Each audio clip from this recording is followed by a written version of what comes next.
On Sunday, I was told that Judge Yoder finally issued his ruling on prosecutors' motion to bar from an upcoming court hearing the litany of newly discovered evidence produced by my innocence advocacy attorneys.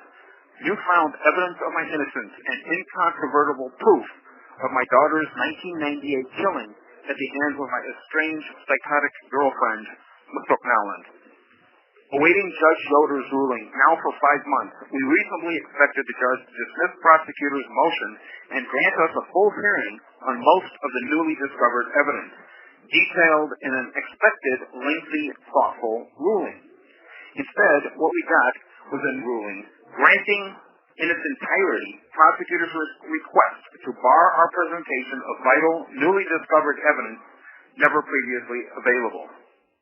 Apparently, the judge is unmoved by Nowland's later Bloomington killing of mother-in-law Linda Tida, nor does he consider important recent DNA test results that identifies Nowland's presence on the freshly laundered bedding on the night of Christina's murder on which she died. Sunday also happens to be an important anniversary regarding my case, as it was exactly 24 years earlier that I openly accused the McLean County State's Attorney's Office of conspiring to conceal evidence that Nowland had murdered my daughter. Today, the judge's ruling, in concert with the loathsome agenda of the State's Attorney's Office, is just the latest in a quarter-century effort to further abet the getaway of the true, transparently obvious killer of my 3-year-old daughter, Christina. Within minutes of the arrival of the police at the scene, they set out to conceal from me the condition of Christina's open ground floor bedroom window, just inches from where she lay lifeless, teeming with intruder evidence that I only discovered by accident later on. In recognition that Nowland was behind my child's killing, I instead was arrested and railroaded straight into a wrongful conviction in the calculated service of Nowland's getaway. Police and prosecutors, surely aware from the outset that Nowland was the late-night intruder who stole my daughter's life, so began their single-minded obsession in providing cover for Nowland. No genuine evidence, then or now, warranting any suspicion that I ever raised an improper hand to my child. Since that time, prosecutors continued to abet Nowland's child murder getaway, citing my known wrongful conviction in the service of this wicked end.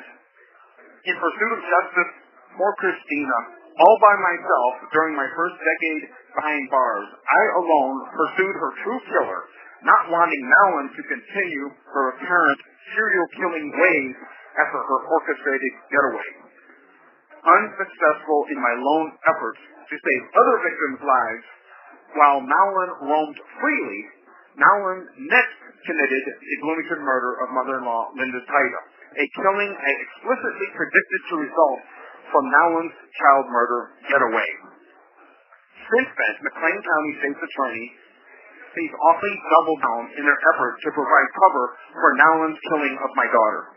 The ongoing efforts to abet Nowland's continuing serial killing getaway, as witnessed in the recent events, is another knife in the heart of Christina, who's been crying out from her grave for justice. The Nowland-friendly obsession on the part of the State's Attorney's Office is further an endorsement of her later killing of Linda Tida, a murder that was essentially facilitated by prosecutors themselves. Likewise, I am the ongoing victim of the State's Attorney's Office efforts to murder me through their taking of my life and intended death by prison fate. Who in this true tale really belongs in prison? The good people of McLean County should make little distinction between a child-murdering serial killer and those who abuse their authority in abetting the continuing killings at the expense of the parents of murdered children. Today, I am no longer alone in my certainty that the State's Attorney's Office is a bastion of evil, the corrupt occupants in league with some depraved devil with the likes of Mr. Allen. We are certain that Bloomington police and the railroading occupants of the State's Attorney's Office have long known all along that Mr. Nowland murdered my daughter, Christina, and not acting entirely alone. We know who those people are, and we are police and prosecutors have known likewise all along. We are also certain The state's attorney's office is similarly known that Christina was not Nowlin's first murder victim, and that Nowlin's intimate proximity to other prior killings is no coincidence.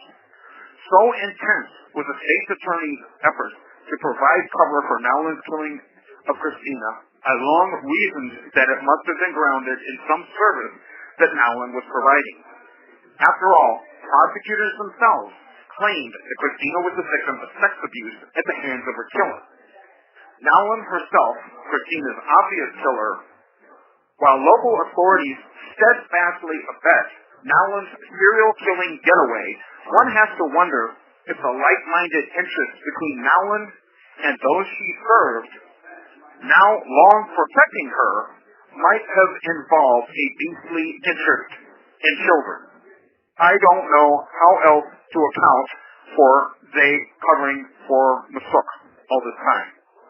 Finally, while no one involved in the killing of Christina will pay any penalty for what was done to her, thanks to the repugnant likes of those running the McLean County criminal justice system, it will take more than concrete walls, prison bars, and razor wire to keep me from pursuing justice for my child, from pursuing Christina's long obvious killer, and from sharing with the good folks of McLean County who surely oppose such injustice the true Nowlin-friendly character of those who abuse their authority in your name.